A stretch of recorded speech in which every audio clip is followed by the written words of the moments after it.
Hola, bienvenidos a la última unidad de nuestro curso del ordenamiento del apartamento, el derecho urbano y el negocio inmobiliario. En esta última unidad vamos a ver un ejercicio de construcción y gestión de un proyecto inmobiliario. Vamos a ver cada una de las diferentes etapas de construcción de un proyecto y de concepción de un proyecto inmobiliario y cada uno de los impactos que tiene este en el licenciamiento urbanístico y también en el tema notarial y en el tema registral. Nuestro objetivo básicamente es identificar las diferentes etapas del proceso de un negocio inmobiliario, entender las diferentes decisiones de negocio y cómo los temas notariales, los temas registrales, los temas de licenciamiento tienen un impacto en las decisiones que se toman en el negocio inmobiliario y cómo esas decisiones también van a afectar nuestros diferentes procesos.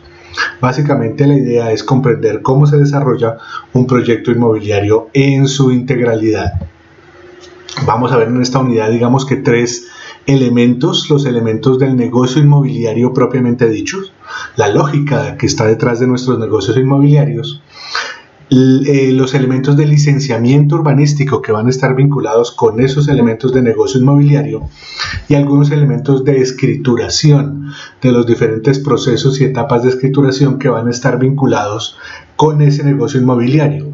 Pero en esta ocasión no vamos a ver aparte cada uno de estos tres elementos, sino que los tres elementos van a estar cruzándose dentro de un proceso específico, que es ese proceso de negocio inmobiliario que lo vamos a ver desde una perspectiva temporal.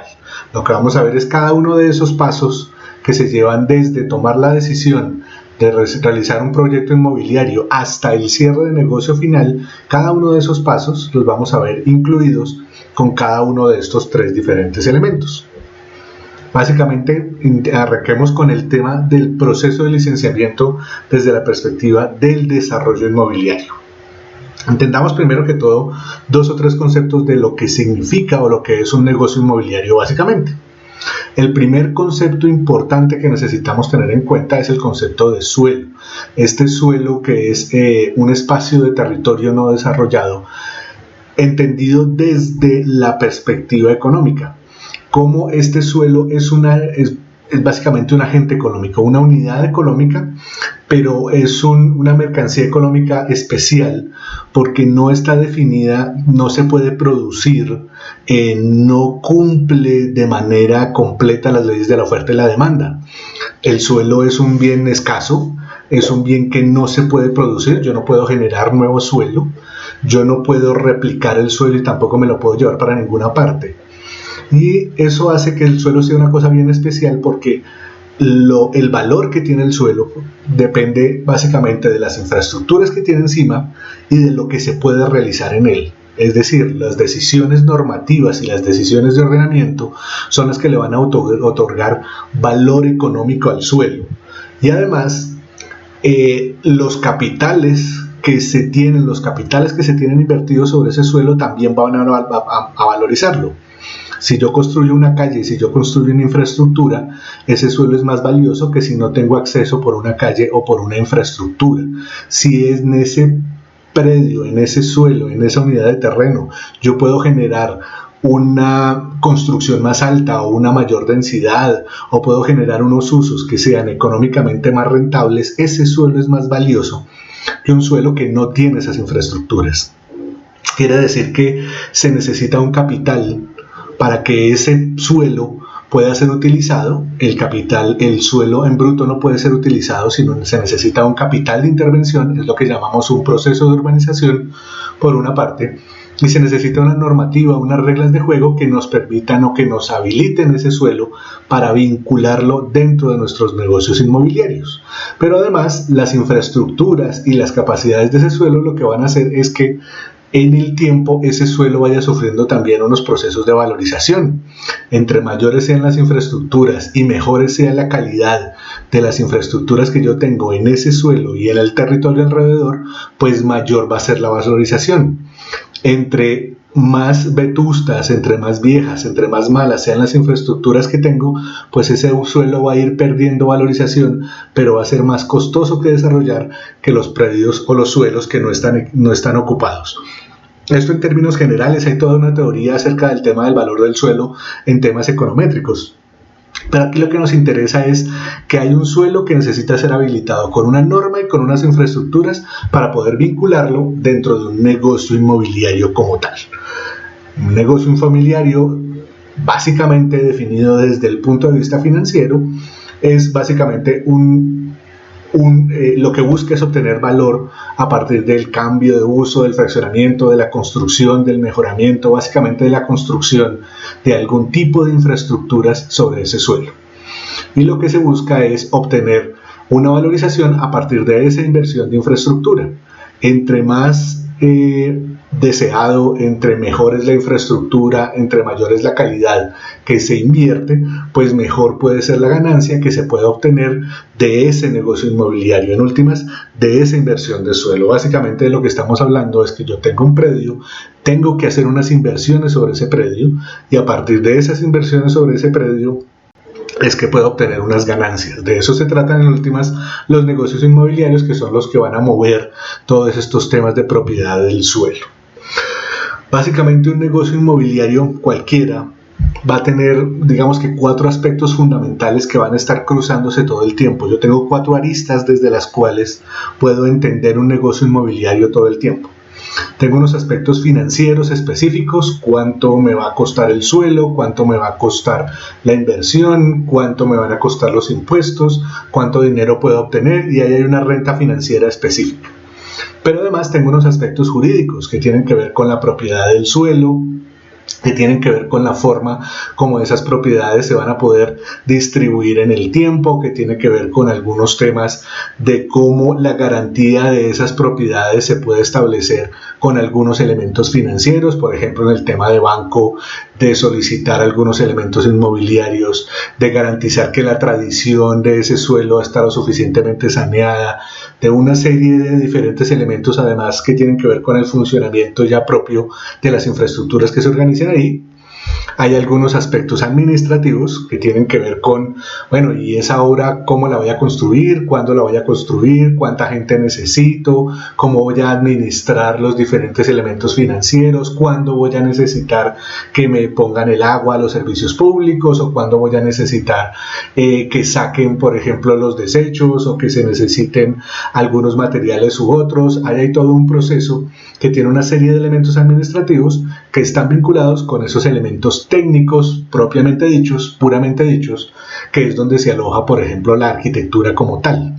La arquitectura y la ingeniería dentro de esos aspectos puramente técnicos, de cuántos apartamentos estamos hablando, de qué tamaño es nuestro edificio, necesita infraestructuras de soporte sismoresistentes especiales, o tenemos algunos elementos de uso específicos para un tema industrial, o cuánta gente voy a recibir, cuántos parqueaderos, cuál es la altura, por dónde viene la iluminación, todos estos diferentes elementos técnicos. Y estos 4, digamos que estos 4 pilares están vinculados uno con el otro. Las decisiones técnicas van a afectar los elementos financieros, las decisiones técnicas van a afectar elementos administrativos, las decisiones técnicas van a afectar algunos elementos jurídicos. No es lo mismo yo decidir hacer un apartamento con una propiedad horizontal sobre un edificio de propiedad horizontal con 10 apartamentos, a decidir que lo que voy a hacer es un solo centro comercial y no voy a vender apartamentos y todos van a ser para la renta. Las lógicas jurídicas, las lógicas administrativas y financieras van a ser distintas dependiendo cada uno de esos elementos. Y por supuesto, los elementos financieros también van a implicar alguna afectación en los elementos técnicos, y los elementos jurídicos también van a afectar, digamos que las decisiones administrativas y técnicas. Digamos que esto es muy sencillo de entender.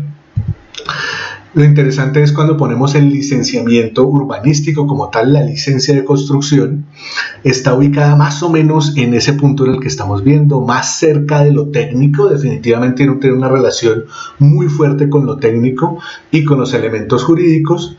Tiene un impacto relativamente menor con los elementos administrativos. Yo definitivamente necesito sacar licencia, pero una vez obtenido la licencia ya hay unos elementos administrativos que están funcionando, pero tiene una relación directa también con los elementos financieros. Son los que van a determinar cuál es el tipo de negocio que yo voy a poder organizar. Además, están los temas de escrituración. los temas propiamente dichos que tienen que ver con la propiedad y con la legalización de las diferentes propiedades y con la legalización además de algunas formas de negocio y de algunos otros elementos que están vinculados dentro de esos procesos de desarrollo inmobiliario. Estos temas de la escrituración están mucho más vinculados con los aspectos jurídicos y principalmente con varios aspectos administrativos. A pesar de que uno podría pensar que la escrituración es solamente un problema jurídico, el momento en el que se deben sacar las escrituras, las características que se deben tener las diferentes escrituras, la obtención o la apertura de cada una de estas matrículas inmobiliarias, responde a algunos elementos técnicos, tiene unos impactos financieros específicos, pero sobre todo es desde lo administrativo, en el que esos tiempos tienen una sensibilidad mayor para poder entender ese cierre de negocio. Este es un gráfico relativamente complejo, en el que podemos entender las etapas del negocio inmobiliario. Digamos que el resto de la presentación va a estar orientado dentro de estas etapas de negocio inmobiliario sobre estos 4 elementos financieros, técnicos, jurídicos y administrativos, y tenemos básicamente 4 etapas de proyecto grandes: la prefactibilidad, la factibilidad, el desarrollo del proyecto como tal y el cierre del proyecto. En la etapa de prefactibilidad yo voy a poder definir el predio, conseguir el predio, obtener los elementos de la norma, necesito generar una escritura de compra de parqueo o un parqueo en una inmobiliaria o en una fiduciaria o en un banco, una especie de parqueo inmobiliario. Eso significa que yo puedo dar el predio o la propiedad del predio como una especie de garantía del negocio inmobiliario para poder obtener, por ejemplo, préstamos de crédito constructor, ese tipo de cosas. Todo eso se estudia dentro de la prefactibilidad. Esos son los momentos en los que estoy organizando el negocio. Aquí yo ya tengo unos elementos de diseño, yo ya tengo digamos que una idea de lo que va a pasar ahí. Arranco una fase que en un proyecto inmobiliario, por ejemplo, orientado a vivienda, se llama fase de preventas, es decir, yo comienzo a ofrecer el producto, a ver si consigo los suficientes clientes, a poder tener los diferentes elementos para financiar ese proyecto. Incluso no necesariamente estamos hablando de vender sobre planos, sino conseguir los inversionistas, ese tipo de cosas. Y una vez yo ya tengo el dinero y tengo el predio, entra la etapa de factibilidad específica, en el cual se centra en el diseño y en el licenciamiento urbanístico. Aquí es donde se toman las decisiones claras y ya técnicas definitivas de qué es exactamente lo que voy a construir, cuál es el detalle técnico de lo que voy a construir, y el detalle técnico de lo que voy a construir, por supuesto, va a implicar un presupuesto y una serie de elementos que van a mover, que van a movilizar, que van a organizar y que van a acabar de definir ese cierre financiero del proyecto. La idea es que más o menos yo debo tener un punto, un momento de las ventas o de la concepción del proyecto que se llama punto de equilibrio. Ese punto de equilibrio significa que yo he logrado vender, comercializar, enajenar, arrendar o conseguir la suficiente cantidad de inversionistas para que lo que voy a construir se costee el mismo. Es decir, el momento en el que tengo garantizada de alguna manera que voy a tener los recursos para poder organizar, para poder hacer la construcción, para poder desarrollar mi negocio inmobiliario como tal.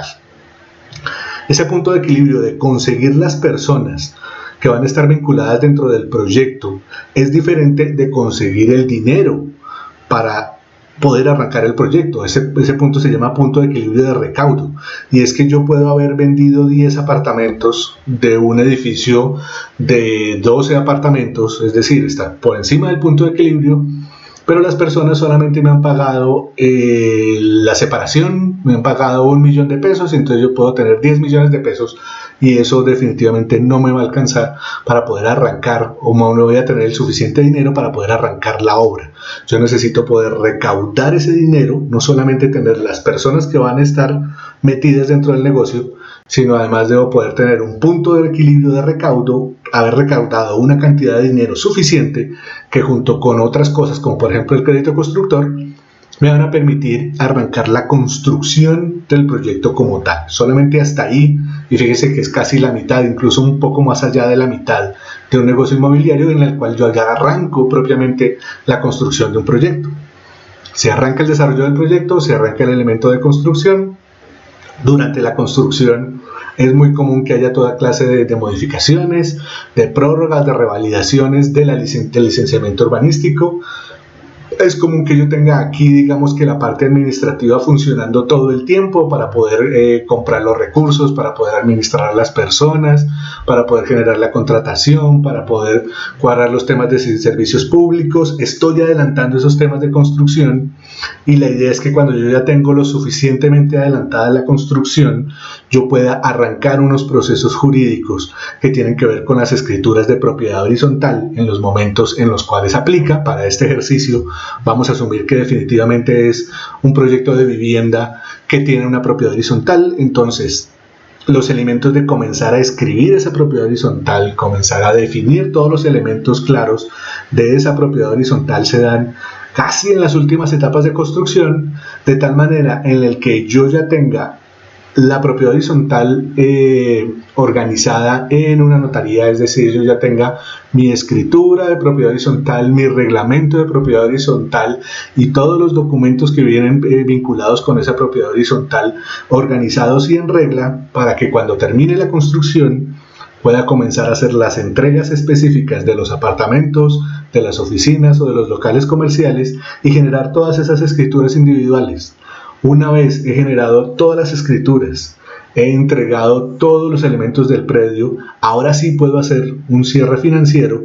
Esa etapa de cierre de proyecto, que significa las entregas, las escrituras y el cierre financiero, es la que me va a permitir entender o definir claramente cuáles son las ganancias últimas ya definitivas, finales, que voy a tener de ese proyecto. Es solamente hasta ese momento en el que voy a estar cerrando, por ejemplo, los elementos que tienen que ver con los encargos fiduciarios, los elementos que tienen que ver con los préstamos de crédito constructor, con el cierre de los diferentes contratos específicos, la implementación definitiva de los servicios públicos y una cantidad de diferentes elementos.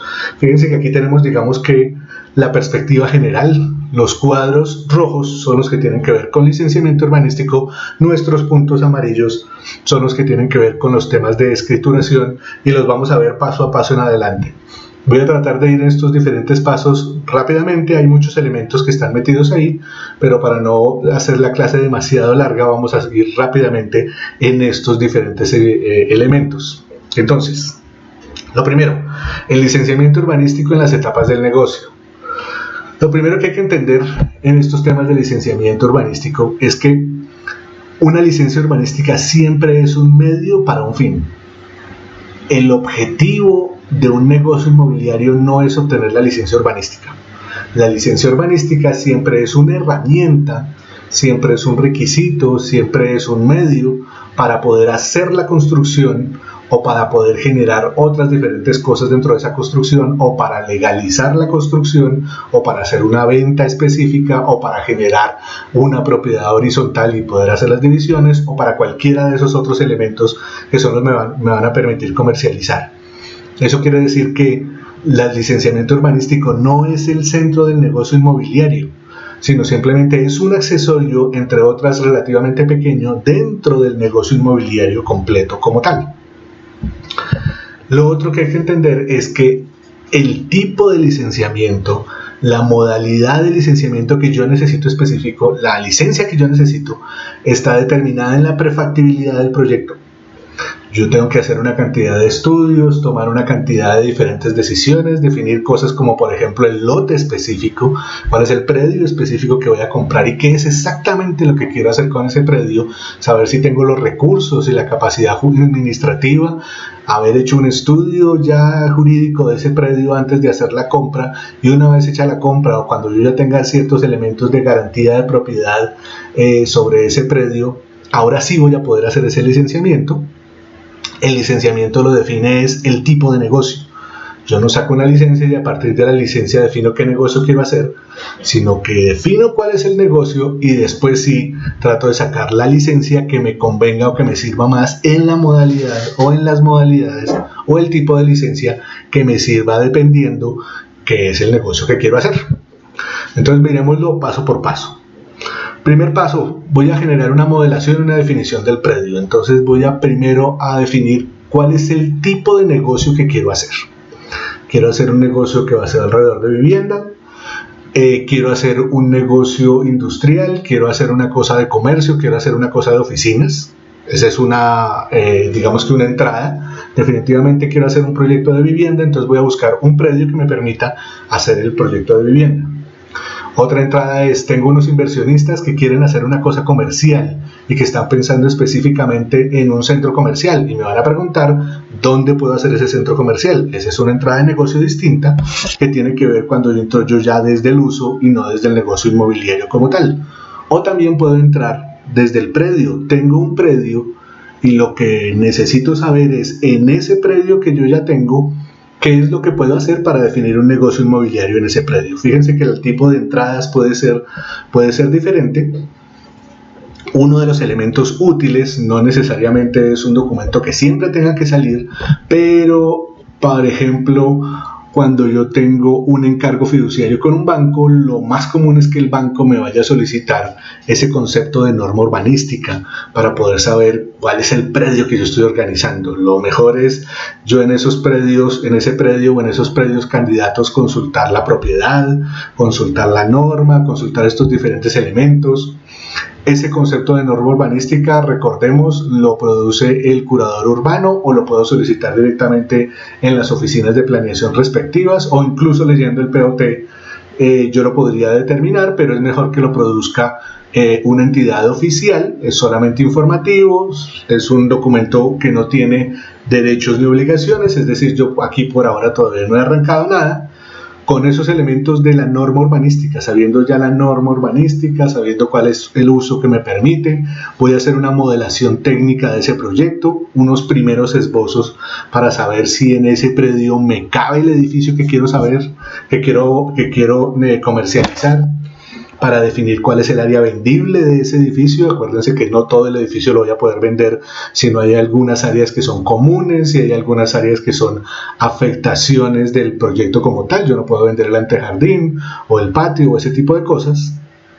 Con eso voy a hacer una modelación financiera, cuánto me cuesta construir, a cómo voy a vender, cuánto dinero necesito, y voy a hacer una modelación administrativa. Bueno, esto lo puedo gerenciar yo solamente, necesito conseguir otros socios, cuáles son el esquema de preventas que voy a organizar, será que lo tengo que hacer mediante un encargo fiduciario con un banco o simplemente tengo la plata disponible y lo voy a organizar. Una vez tomo la decisión de negocio inmobiliario, es que en teoría debería yo hacer la formalización de ese predio, es decir, yo no debería comprar el predio, no debería formalizar mi propiedad del predio hasta no tener decisiones de negocio inmobiliario completo.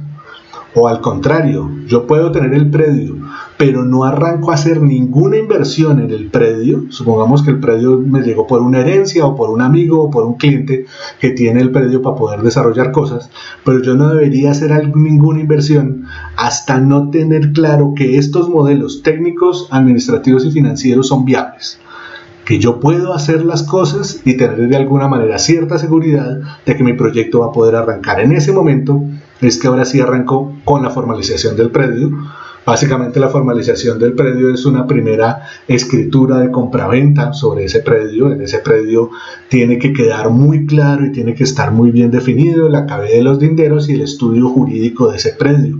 Aquí hay un elemento que a veces sobrepasa un poco el tema del notariado, y es que si yo tengo un negocio que implica la participación de los bancos me van a obligar a hacer un estudio jurídico, un estudio de propiedad del predio de entre 20 y 50 años hacia atrás. Pero no solamente significa poder generar la trazabilidad, de entender cuáles fueron los diferentes dueños de ese proyecto, de ese predio, y entender la legalidad de cada uno de los elementos y de los diferentes dueños de ese predio, sino también hay otros elementos ocultos que nos pueden generar sorpresas. Por ejemplo, muchos bancos van a solicitar que dentro del estudio jurídico del predio se contraste el predio contra la lista Clinton.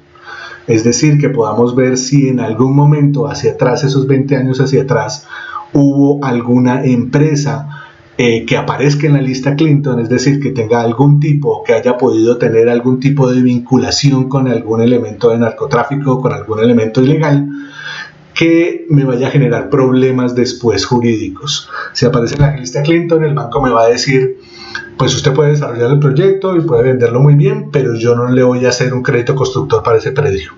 O yo simplemente en ese predio no voy a generar préstamos. No voy a generar préstamos hipotecarios a nadie porque yo no tengo una garantía de seguridad jurídica de que algún proceso jurídico posterior pueda aparecer. Por ejemplo, tristemente, si yo tengo un predio que alguna vez fue parte o fue dueño del equipo del América de Cali, o fue dueño dentro de la línea de drogas La Rebaja, o de alguna de estas líneas que en algún momento estuvieron inmiscuidas con investigaciones dentro de temas de narcotráfico y me aparecen en la lista Clinton, lo mejor es no hacer ese tipo de negocios. La escritura del predio se puede dar de diferentes maneras. Yo puedo simplemente comprar un predio, puedo generar este esquema de parqueo en fiducia o en un leasing en el cual yo dejo el predio administrativamente dentro de una fiducia inmobiliaria. El predio sigue siendo mío, tengo que hacer la escritura y los gastos de escrituración son comunes y corrientes, pero el predio está, digamos que, puesto como garantía de un negocio específico. O yo puedo vincular al dueño del predio dentro del negocio, algún tipo de aporte al proyecto, o puede haber cualquier otro tipo de, digamos que, de organización. Lo típico es que vaya, por ejemplo, una sucesión, y dentro de una sucesión o una disolución, por ejemplo, de una familia, es decir, una separación de bienes o cualquier tipo de cosas de esas, se puedan establecer algunos elementos en los cuales se pueda poner el predio dentro del negocio. Eso todo tiene que quedar estudiado y jurídicamente muy organizado, muy definido. Por eso es que generalmente se hace mediante escritura pública, que implica pues toda la legalidad y la formalidad de la escrituración pública para poder legalizar ese predio y yo tener esa seguridad inicial, que es la que necesito para poder arrancar con el proyecto. A partir de eso voy a generar la definición del proyecto. Ahora sí, voy a dibujar. Voy a hacer una consulta preliminar en la respectiva curaduría o en planeación. Voy a comenzar, digamos que, todo el trámite formal de saber definir el producto inmobiliario específico, saber cuántas unidades voy a hacer, voy a definir los parqueaderos, si son pertinentes, voy a definir dónde están las ventanas, voy a definir dónde están las cosas. Con eso voy a hacer una modelación financiera de un presupuesto ya determinado y una modelación administrativa de cuál sería el punto de equilibrio y los diferentes elementos que necesito para poder definir ese proyecto todavía en un nivel de esquema básico. ¿Por qué en un nivel de esquema básico? Porque elemento de esquema básico, una vez definido y muy bien estudiado, se tiene que radicar ante la curaduría y digamos que se tienen que hacer diferentes elementos, por una parte ante la curaduría y por otra parte ante el banco o el leasing o la fiducia inmobiliaria. Voy a tener que radicar todos estos diferentes elementos describiendo el proyecto. Principalmente se hace en el tema de la curaduría. En la curaduría yo necesito preparar todos los elementos de tradición, todos los elementos de impuestos, necesito generar una topografía específica, tengo que generar el proyecto arquitectónico y el estructural, tener ya definido todos los redes de servicios, las afectaciones, las definiciones con vecinos y todas estas cosas para poder radicar básicamente la licencia urbanística. La radico ante una curaduría con este formulario, que es el formulario único nacional. Un curador tiene 45 días hábiles para resolver la solicitud, pero puede solicitar 22 días hábiles más dependiendo de la complejidad del proyecto. Si el proyecto es muy grande y muy complejo, el curador puede solicitar los 25 días hábiles. En los municipios en los que no existe la curaduría, se cumplen exactamente los mismos tiempos. Lo radico ante la oficina de planeación con el mismo formulario único nacional, se debería radicar con los mismos elementos y se debería demorar exactamente lo mismo como máximo. Lo natural es que en un municipio más pequeño las licencias de construcción se demoren mucho menos. Aquí están los diferentes elementos. Con la radicación de la licencia tengo que hacer el pago del cargo fijo, es decir, un primer pago a la curaduría o a planeación para poder arrancar el estudio. Yo también puedo radicar de manera incompleta, si me hace falta algún documento, que me hace falta acabar de solucionar algunos temas porque salió algún error en por ejemplo, en el certificado de libertad y necesito corregir el certificado de libertad, o porque necesito corregir algún elemento en los planos, o porque el ingeniero no me ha entregado algún elemento específico, o porque todavía no he formalizado con el banco cosas. Yo puedo insistir en radicar la licencia ante la curaduría, pero el estudio no arranca, los 45 días no arranca, y tengo 30 días para poder acabar de radicar todos los diferentes documentos. El último documento que radico, una vez ya he metido todos los documentos y para poder que quede radicado en legal y de fidea forma, para iniciar el estudio de la licencia en todos los municipios en los que tengo curaduría, es esta valla amarilla. Es una valla de 1 metro por 70 que me está informando que se arranca el estudio de una licencia de construcción. Ojo, cuando ustedes vean una valla amarilla no quiere decir que ese predio tenga licencia. Quiere decir que ese predio apenas arrancó el estudio de una licencia posible. La valla amarilla únicamente es para advertirle a los vecinos que se va a arrancar ese estudio de licenciamiento. Además, la valla debe quedarse 5 días en el sitio y las personas que radican tienen que mostrar las direcciones de los vecinos y los nombres de los vecinos, y si eso no lo tienen, si no tienen los nombres, tienen que generar un aviso. Es decir, les cobran un aviso que se coloca en un periódico o en un medio de radiodifusión local de amplia difusión. Básicamente lo que hay es que poner un edicto en el periódico diciendo se va a arrancar esta licencia, y de todas maneras la curaduría va a tratar de contactar a los vecinos y de mandarle una carta a los vecinos diciéndole: mire, aquí van a arrancar un proyecto arquitectónico, se va a arrancar un estudio de una licencia de construcción, los vecinos van a poder hacerse partícipes del proceso. Una vez radicada la licencia y antes de que se emita el acta de observaciones, es decir, durante los primeros días del trámite de la licencia, el arquitecto está, digamos que, en la posibilidad de hacer ciertas modificaciones al proyecto. Yo puedo decir, no, ya mire, es que por temas de mercado o por temas financieros o por algún tema administrativo específico es necesario hacerle alguna modificación pequeña, o algún tema normativo o algún tema técnico específico, necesito hacerle alguna modificación a los planos. Yo puedo volver a radicar unos planos distintos, es decir, hacer unas modificaciones, pero eso no va a modificar el plazo del curador. Quiere decir que está de alguna manera es parte, digamos, que de la prerrogativa del curador aceptarme esos nuevos planos o obligarme a hacer una nueva radicación. El curador hace su estudio, revisa las cosas, hace un estudio documental, hace un estudio jurídico, hace un estudio de la norma arquitectónica, de la norma urbanística, hace un estudio de ingeniería, y de todas esas cosas me va a generar un acta de observaciones con diferentes elementos. Los más comunes son revisiones de dibujo, revisiones de algunos elementos normativos o algunas aclaraciones de ingeniería. Eso es bastante común prácticamente en todos los trámites de licenciamiento. Si hacen actas de observaciones, es muy raro que se produzca un acta de observaciones en el que le digan a uno todo está perfecto y continuamos con el trámite. Generalmente se produce esta acta de observaciones, le corresponden a la persona que está trabajando ese negocio inmobiliario, al arquitecto, cuáles son esas observaciones. El arquitecto tiene 30 días hábiles para ajustar esas observaciones y volverlas a radicar. Esos 30 días él puede solicitar 15 días hábiles más si las observaciones son demasiado grandes y tiene que aclarar cada uno de los puntos. Con esas observaciones pueden haber cambios también importantes. Se pueden modificar espacios, se puede que las observaciones impliquen que se pierda un parqueadero o que aparezca un nuevo apartamento o que sea necesario dejar unas áreas más específicas para las zonas comerciales o que haya que ampliar las zonas comunes o cualquier ese tipo de cosas, o las observaciones de ingeniería impliquen la construcción o la aparición de nuevas columnas que vayan a modificar los espacios. Todo ese tipo de cosas se tienen que revisar para ajustar el proyecto. Pero ese ajuste del proyecto me va a afectar también los temas financieros, la viabilidad y la factibilidad financiera.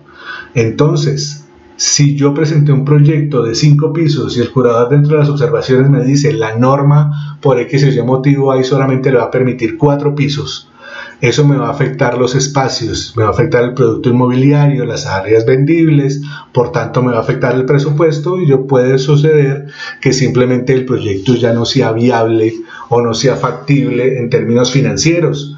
Entonces necesito volver a ajustar el proyecto, volver a realizar estas modelaciones financieras, administrativas y económicas para poder ajustar las cosas y saber si sí quiero continuar con el proceso o no, porque de ahí en adelante me va a generar unos gastos mayores. Ese ajuste es principalmente por cambios de espacios. Si yo hago bien la tarea al principio y averigüe bien la norma y averigüe bien los elementos, no debería haber un cambio mayor en esta acta de observaciones. Importantísimo. Las actas de observaciones se dan con el tema del licenciamiento, que como vimos en la primera diapositiva en la que estaba todo el proceso, se da mucho más adelante que la prefactibilidad, es decir, ya cuando estamos hablando de la factibilidad del proyecto. Quiere decir que yo ya he arrancado de una manera sana preventas de ese proyecto. Quiere decir que yo ya me estoy enterando de la dinámica de ese mercado, yo ya he averiguado si hay algunos elementos técnicos o financieros, que el banco no me presta toda la plata que yo necesito, que hay algún imprevisto técnico específico, que hay algún otro imprevisto de cualquier cosa que esté sucediendo. Por ejemplo, estos elementos de pandemia que nos demoraron absolutamente todos los procesos. Puede ser que me obliguen a que yo cambie el proyecto que tenía 20 apartaestudios y resulta que el mercado, todo el mundo que fue a averiguar en preventas me decía, pero yo necesito apartamentos de 3 alcobas, yo necesito de 3 alcobas, entonces yo puedo ajustar el proyecto de todos los apartaestudios a generar un proyecto de 10 apartamentos de 3 alcobas o cosas de ese estilo. Eso lo puedo hacer dentro de este momento aprovechando el acta de observaciones.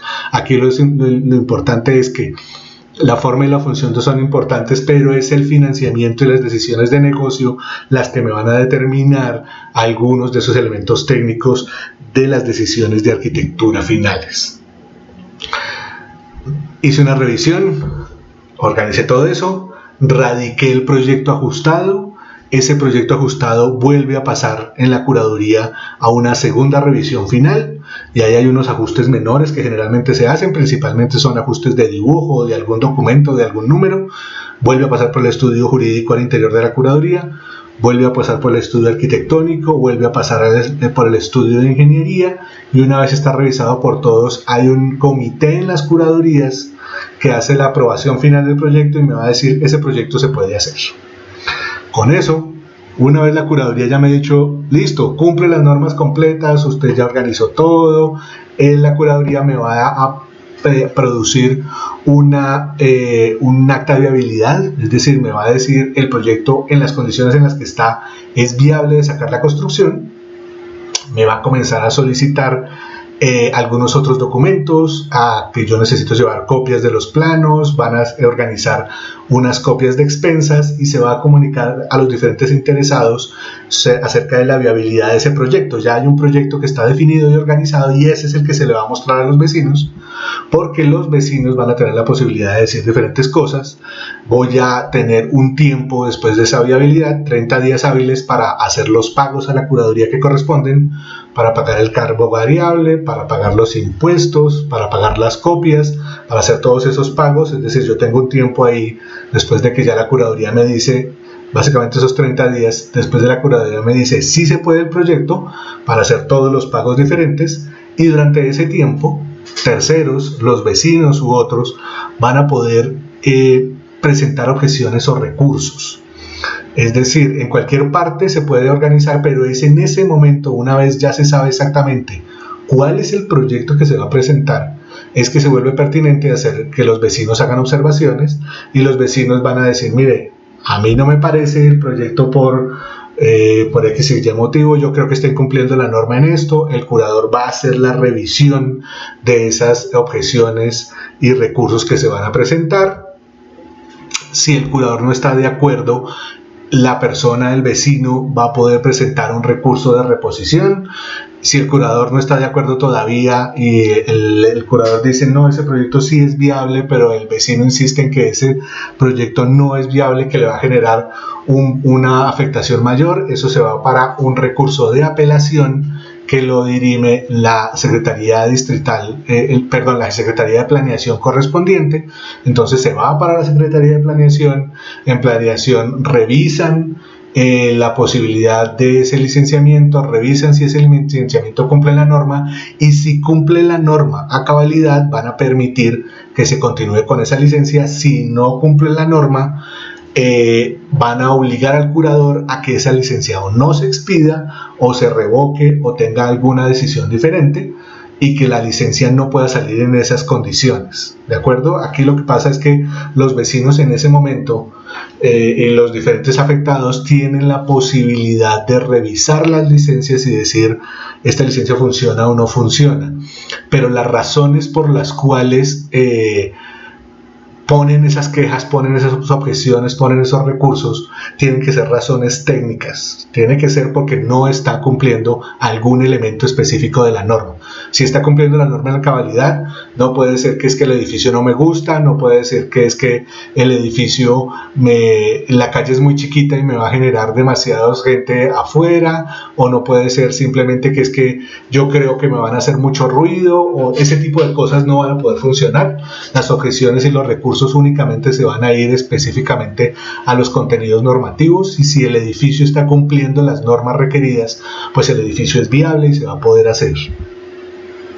Una vez organizado eso, me van a entregar una ejecutoría de la licencia, es decir, mi licencia de construcción como tal, y yo en ese momento voy a generar una valla igualita a la amarilla, pero esta es una valla blanca, que me va a decir, o que va a informarle a los vecinos y al control urbanístico, este edificio tiene esta licencia de construcción. Ahí es la diferencia, esa es la diferencia importante.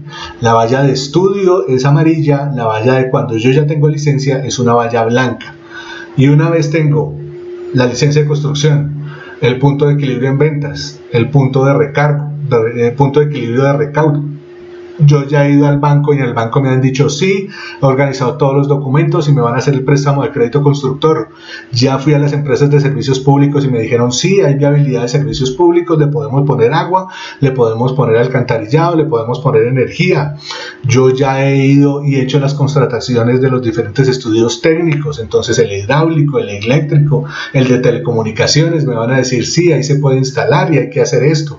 Tengo que sacar otros estudios, como por ejemplo un estudio de tránsito que tiene que ver con la afectación de la obra, tengo que legalizar todos los contratos de personal, tengo que generar una cantidad de aprobaciones, por ejemplo en el caso de Bogotá en la Secretaría de Hábitat, voy a poder generar una cantidad de diferentes elementos.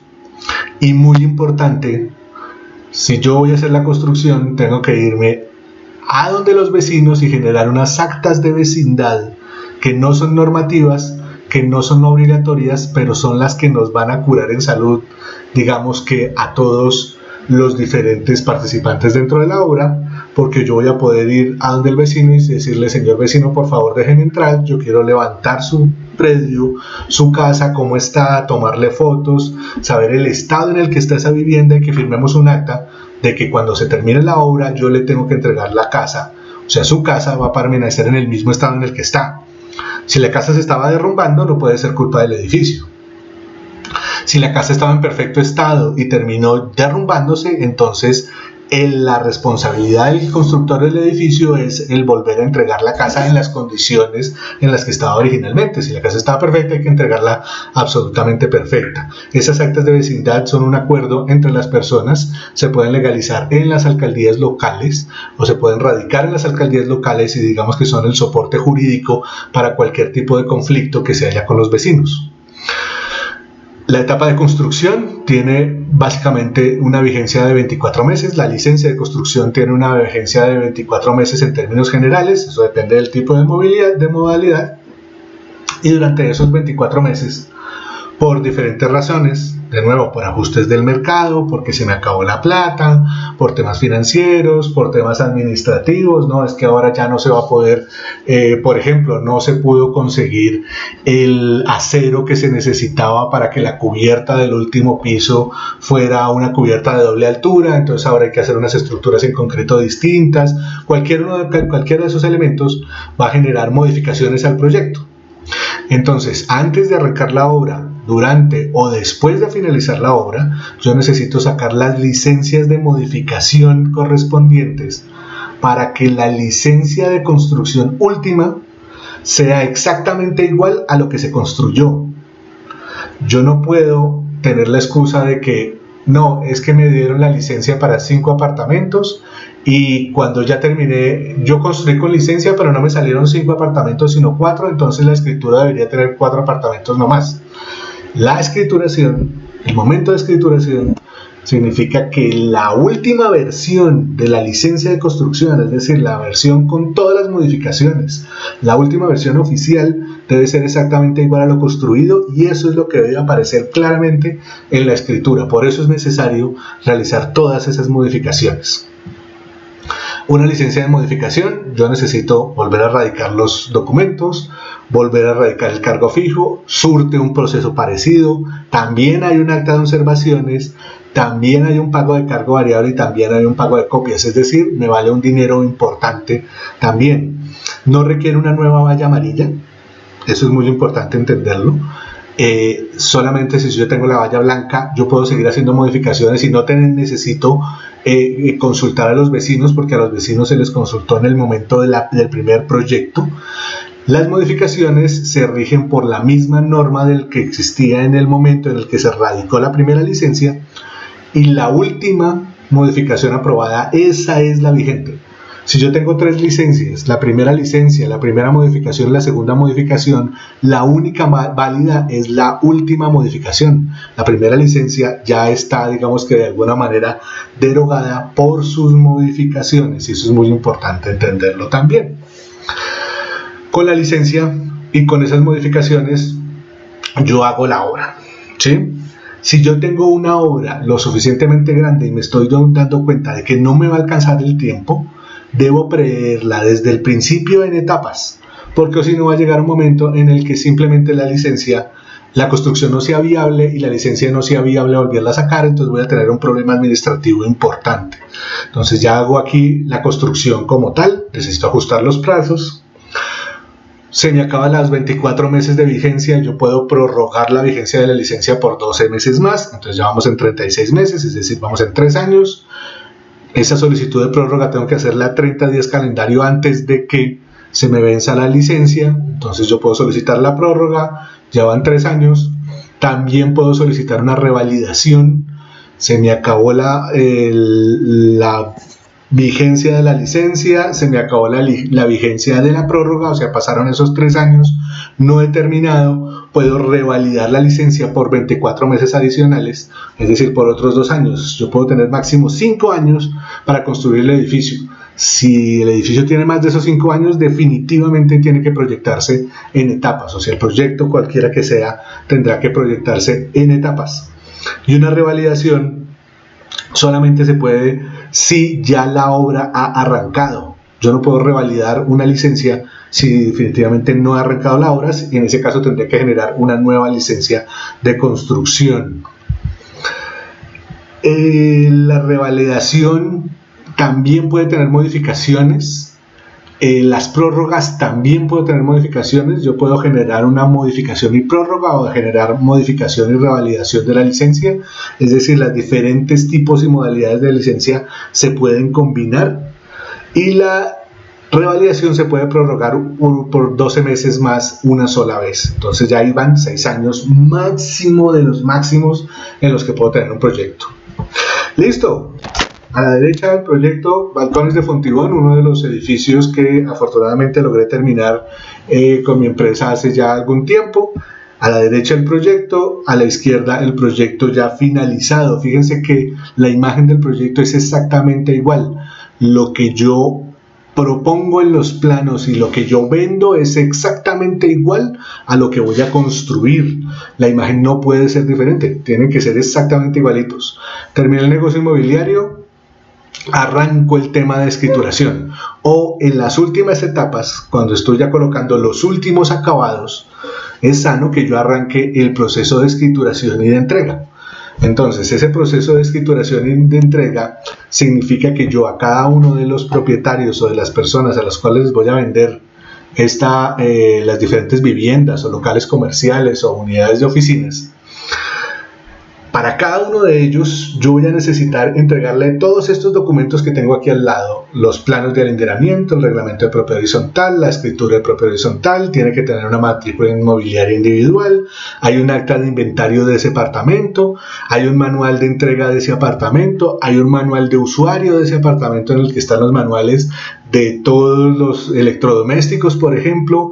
Tengo que entregarle sus escrituras públicas, las garantías, las llaves, los formatos, todo ese tipo de cosas para poder generar una entrega. Para poder generar todos estos elementos individuales, que son los que me van a permitir entregar cada uno de los apartamentos, necesito una serie de otros procesos que son los que habíamos visto, por ejemplo, con el tema de la propiedad horizontal. Entonces, analicémoslos. Uno muy importante: los planos de alinderamiento. Los planos de alinderamiento generalmente acompañan las solicitudes de licencia.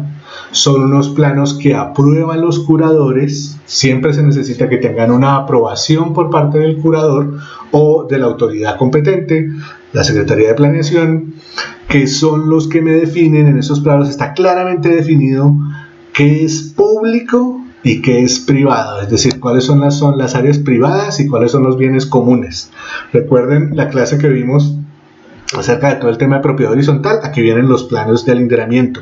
Esos planos de alinderamiento deben ser exactamente iguales, milimétricamente iguales a los planos aprobados de la licencia de construcción. De hecho, a los últimos planos aprobados, a los planos vigentes de esa licencia de construcción. Si yo realicé 15 modificaciones, los planos de alinderamiento deben ser exactamente iguales a la última modificación, y el edificio debe ser exactamente igual a la última modificación, y las áreas, los linderos, la nomenclatura de cada una de esas unidades debe ser exactamente igual a esos planos de alinderamiento. Esos tres elementos tienen que estar totalmente pegados: la licencia de construcción última, los planos de alinderamiento y la escritura de propiedad horizontal deben ser exactamente iguales y corresponder de manera fiel con el edificio que se va a entregar. Con esos planos de alinderamiento digamos que se determinan las escrituras de propiedad horizontal. Eso ya lo vimos en la otra clase. Las escrituras de propiedad horizontal legalizan los bienes públicos y privados, deben determinar claramente los coeficientes. En la escritura tiene que estar claramente determinado ese reglamento de propiedad horizontal, y todo eso debe coincidir milimétricamente con lo que está construido de manera específica, y con los planos de alinderamiento y con los planos aprobados de manera específica. Por eso es que es tan importante que todos los ejercicios notariales se revise siempre esos planes de alinderamiento y esos planos, digamos que las últimas modificaciones, y que existan esos elementos de licenciamiento. Si las personas muchas veces dicen: no, es que yo voy a vender como cuerpo cierto, eso realmente no es tan cierto. Tiene que estar especificado en los planes de alinderamiento, porque van a afectar los coeficientes, y al afectar los coeficientes afectan la propiedad del predio. Entonces no se pueden asumir cosas, todo tiene que estar perfectamente digamos que articulado, esos diferentes elementos. Una vez se tiene la propiedad horizontal, se ha establecido un reglamento específico de propiedad horizontal. En el reglamento de propiedad horizontal, en esa escritura, se van a abrir las matrículas inmobiliarias, es decir, ya se van a poder generar las diferentes unidades catastrales que son las que se van a poder vender. Esas unidades catastrales puede ser que yo tenga un apartamento con un garaje asignado, puede ser que yo tenga una escritura del apartamento y una escritura del garaje, puede ser que yo tenga una escritura del apartamento, un garaje asignado y un depósito con una escritura distinta, puede ser que yo tenga 3 escrituras, las que necesite, dependiendo lo que se haya definido. Se deben definir todas esas matrículas inmobiliarias y cada una de esas matrículas inmobiliarias debe tener claramente o debe dar, digamos que apertura claramente a una escritura individual, a una legalización de propiedad individual que debe estar claramente alinderada, que se debe saber claramente cuál es el área de uso exclusivo, cuáles son las áreas de las diferentes categorías que tenemos en el tema de propiedad horizontal, cuáles son los coeficientes de propiedad horizontal, y voy a tener que definir en cada una de esas unidades también, una vez haga las ventas, una vez haga el negocio, cuáles son esas categorías de propiedad. Si la voy a vender a una sola persona, si lo voy a vender por un medio en leasing inmobiliario, si lo voy a vender de manera hipotecada, si hay alguna limitación al dominio, si tengo un patrimonio de familia, o si es una vivienda de interés social que tiene algún subsidio del gobierno que implica cierta limitación al dominio para venta y para compra, o si es una asignación directa por un tema de gestión de riesgo. Cualquier limitación, cualquier definición tiene que aparecer ya en las escrituras individuales. Le genero a cada una de las personas su escritura individual. Cuando he logrado entregar de esa propiedad la mitad más 1 de las unidades, es decir, la mayoría de esas unidades, la mitad más 1 no necesariamente en números, sino en términos del coeficiente de copropiedad, en ese momento el constructor puede comenzar a instalar la copropiedad como tal, es decir, la propiedad horizontal como tal. Ya deja de estar en el constructor la responsabilidad de la administración y el mantenimiento del edificio y comienza a estar en responsabilidad de la copropiedad. Eso se tiene que hacer de manera formal. Hay una instalación formal de la propiedad horizontal, se tiene que hacer una asamblea inicial con todos los propietarios, y a cada uno de los propietarios hay que explicarles todas las características y todos los temas, establecer todos los requisitos judiciales. Se tiene que seleccionar el administrador y el revisor fiscal, se tiene que generar el acta de la asamblea, a esa acta de la asamblea se entregan los planos de alinderamiento aprobados, la escritura de propiedad horizontal, la inscripción de esa escritura de propiedad horizontal en la alcaldía. No es suficiente solamente con la escritura, esa escritura tiene que irse a la alcaldía local en el caso de Bogotá, a las alcaldías menores en el caso de Medellín, Barranquilla, Cali, por ejemplo, a la alcaldía municipal en cualquier municipio más pequeño, para poder que en la alcaldía quede inscrita esa propiedad horizontal, y se tiene que entregar ese certificado de inscripción. Con todos estos diferentes elementos, ahora sí yo entrego a la copropiedad. Se entregan también los planos arquitectónicos del edificio. Hay una copia de la propiedad, de los planos finales, de los planos de arquitectura finales, de la licencia final y todas sus modificaciones, o por lo menos de la última versión de las modificaciones, se tiene que entregar a la copropiedad. Se tienen que entregar los planos eléctricos, es decir, la copropiedad tiene que poder tener archivados y guardar dónde están las diferentes líneas y redes eléctricas, hidráulicas y de gas. Esos planos son los planos del proyecto aprobados por los respectivos servicios públicos, que deben coincidir con lo que se construyó en el edificio. Es decir, en la copropiedad deberían entregar esos planos para que si se me rompe un tubo algún día yo sepa exactamente por dónde viene el tubo. Se entregan las garantías y las pólizas de los aparatos especiales, por ejemplo de las bombas de agua o de los paneles solares o de lo que sea que yo necesite. Todas las llaves del área social y todos los cuartos y las zonas con puertas, se tienen que entregar absolutamente todas las llaves y todas las copias de todo a la copropiedad. Una vez es hecho esa entrega a la copropiedad, al final de todo este ejercicio, fíjense que es bastante complejo y muchos de esos aspectos los miramos muy por encima, se puede generar lo que llamamos desde el punto de vista de negocio inmobiliario un cierre de proyecto. Ese cierre de proyecto, la intención es repartir finalmente las ganancias del proyecto. Fíjense que es una inversión en la que yo hago una inversión inicial y las ganancias las voy a tener muy hasta el final. No puede ser como los NULE, que generando apenas el inicio del proyecto ya me repartí las ganancias, y como yo ya me llevé mis ganancias ya no me quedó plata para la construcción, entonces pues no, de malas no se puede construir. Eso es abiertamente ilegal.